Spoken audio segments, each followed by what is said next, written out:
building your skills to be self-enterprising, to consistently create opportunity, new opportunity, to consistently take advantage of the opportunity that you've created, to be aware, to face life with your eyes and ears open to the possibilities that may be just around the corner. An enterprising person is one who comes across a pile of scrap metal and sees the making of a wonderful sculpture. An enterprising person is one who drives through an old, decrepit part of town and sees a new housing development. An enterprising person is one who sees opportunity in all areas of life. To be enterprising is to keep your eyes open and your mind active. It's to be skilled enough and confident enough and creative enough and disciplined enough to seize opportunities that present themselves, regardless of the economy. An enterprising mortgage banker will develop creative financing strategies during slow markets. An enterprising lawyer will study new laws and market herself to people who may need help in those areas. An enterprising salesman will research beyond the obvious to find new prospects for his products or services, isolate a secondary market, develop another benefit. An enterprising attitude says, find out before action is taken. Do your homework. Do the research. Be prepared. Be resourceful. Do all you can in preparation of what's to come. Think of a few people you know who are enterprising. Think of people in the news, in your office, in your neighborhood. What do these people have in common? Well, they're probably always on the go, developing a plan, following a plan, reworking the plan until it fits. They're probably very resourceful, never letting anything get in their way. They probably don't understand the word no when it applies to their visions of the future. And when posed with a problem, they'll probably say, let's figure out a way to make it work, instead of, it won't work. You need to be like that pesky little Energizer bunny. You need to keep going and going and going. Self-enterprising people always see the future in the present.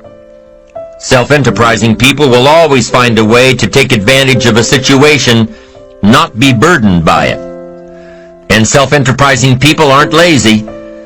They don't wait for opportunities to come to them. They go after the opportunities. Self-enterprise means always finding a way to keep yourself actively working toward your ambition.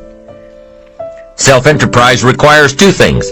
Number one, creativity. Creativity to see what's out there and shape it to your advantage. Creativity to look at the world a little differently. Creativity to take a different approach. Creativity to be different. And what goes hand in hand with the creativity of self-enterprise is number two, the courage to be creative. The courage to see things differently and the courage to go against the crowd.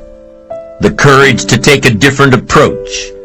The courage to stand alone if you have to. The courage to choose activity over ease. And activity generally relates to how you feel about yourself. Understanding your self-worth, how valuable you are. What could you do if you had all the skills, took the classes, read the books, burned the midnight oil? What could you do? What true value could you develop?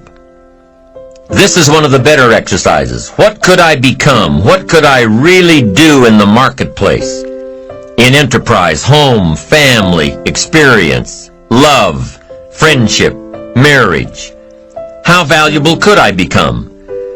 Am I valuable enough to work on what's not working so I can reach my full capacity? If I'm operating at 20%, what could I possibly do with the other 80%? Once you start understanding how valuable you are, it's a whole new experience. Understanding self-worth. It plays a major role in our ability to be self-enterprising. Our self-worth makes the difference between being lazy and being active. Being self-enterprising. If we don't feel good about ourselves, we won't feel good about our lives. And if we don't feel good about our lives, we won't be very interested in looking for opportunities. So you see, being self-enterprising doesn't just relate to the ability to make money. Being self-enterprising also means feeling good enough about yourself, having a great enough self-worth to want to seek advantages and opportunities that will make a difference in the future. Enterprise is always better than ease.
Every time we choose to do less than we possibly can, it affects our self-confidence, our self-worth.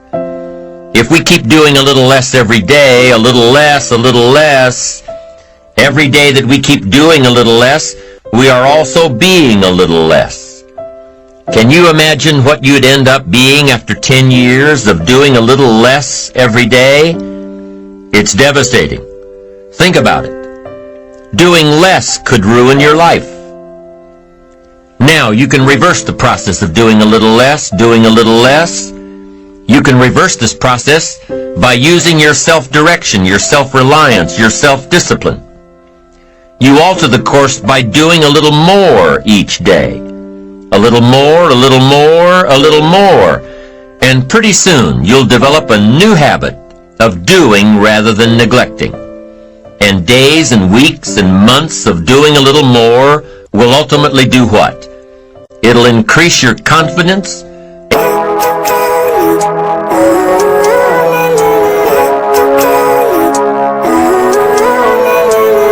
Living life, every day, late at night, not okay. All I want, and I pray, all I need are some better days. Fuck me, I'm looking in the mirror, so foggy, but I've never seen clearer. I don't really think anyone can save me, and honestly I'm not really sure I want saving. I like to be my own worst enemy. There's no risk if you don't try at anything, so I'ma just keep buying everything. See you in the next life, have to be a better me. I don't think that my head's on straight, gotta flip it and grip it and go and get an x-ray. What's wrong with me? I just feel weight pushing on my chest and it squeezed till I suffocate. Better change my mindset, meditate. It's pretty cool that I'm alive and have better days. I could walk, see, hear, I should celebrate. Think I could change my mind, maybe elevate. Living life, every day, late at night, not okay. All I want, and I pray, all I need are some better days. Yeah, all I need are some better days. Cause all I want, and I pray, I believe in the better days. I'm kinda stuck between a rock and a hard place. Do I work hard or live at my pace? You're only young once, yeah that's all great, but I also want a future where I'm okay. Living life is doing lots of cocaine. Wait no, it's living with no shame. Wait no, it's sleeping in on Sundays. I guess it's different for each of us and it's okay. Well I just wanna be happy, how to get there? Glad that you asked me. I think it's different for everyone. Some of us need work, others need fun. Some of us need purpose to overcome. But try to do what you love when it's said and done. Cause there's so many differences in each of us. Trust your gut, it can show you what you want. Living life, every day, late at night, not okay. All I want, and I pray, all I need are some better days. Yeah, all I need are some better days. Cause all I want, and I pray, I believe in the better days. Living life, every day, late at night, not okay. All I want, and I pray, all I need are some better days. Yeah, all I need are some better days. Cause all I want, and I pray, I believe in the better days. And your courage, and your creativity, and your self-worth. In the end, it's how we feel about ourselves that provides us with the increased courage and creativity for self-enterprise. It's how we feel about ourselves that provides the greatest reward from activity and enterprise. It's not what we get or what we accumulate that makes us valuable. It's what we become that makes us valuable. Success isn't in the having. Success is in the doing. It's the process of doing that brings value. It's the activity that transforms our dreams into reality, that converts ideas into actuality. Self-enterprise is found in the activity, for without activity we'll miss the opportunity. Let me tell you what I think most messes with the mind.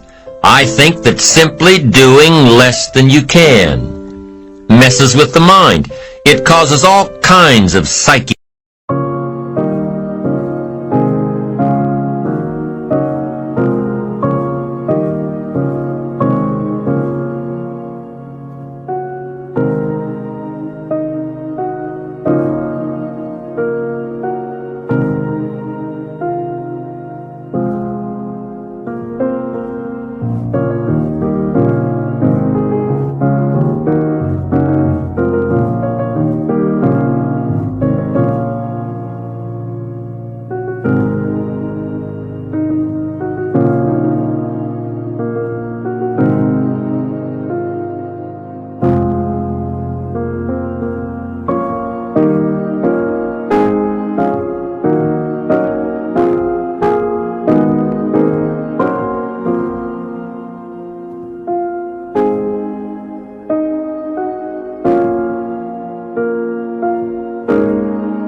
damage.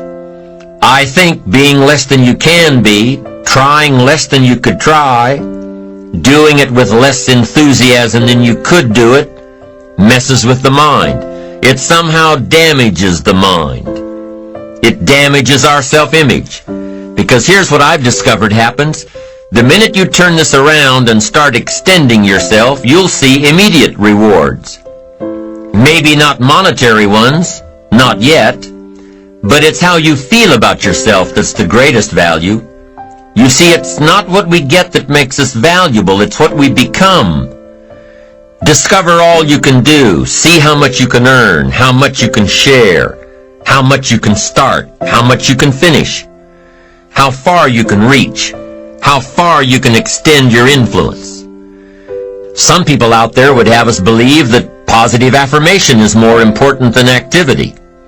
Instead of doing something constructive to change our lives, they would have us repeating slow.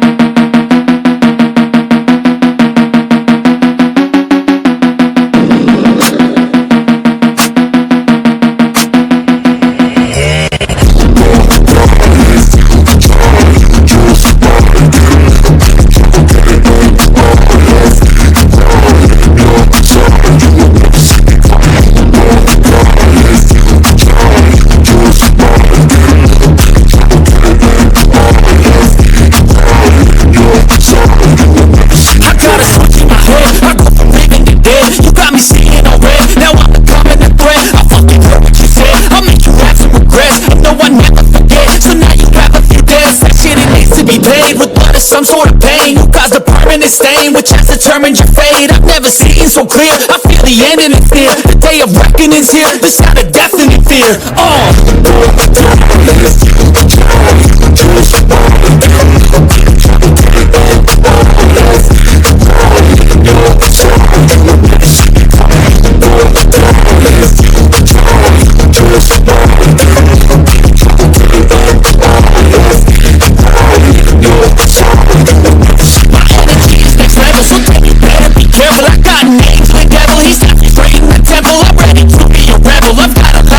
Hidden inside of this vessel, that shit is so exponential. I need a first class ticket to the top, no limit. I don't play no gimmicks, I'ma take you to the clinic. If you want a taste, come at me and you will be replaced. They won't find a trace of you anywhere or any place.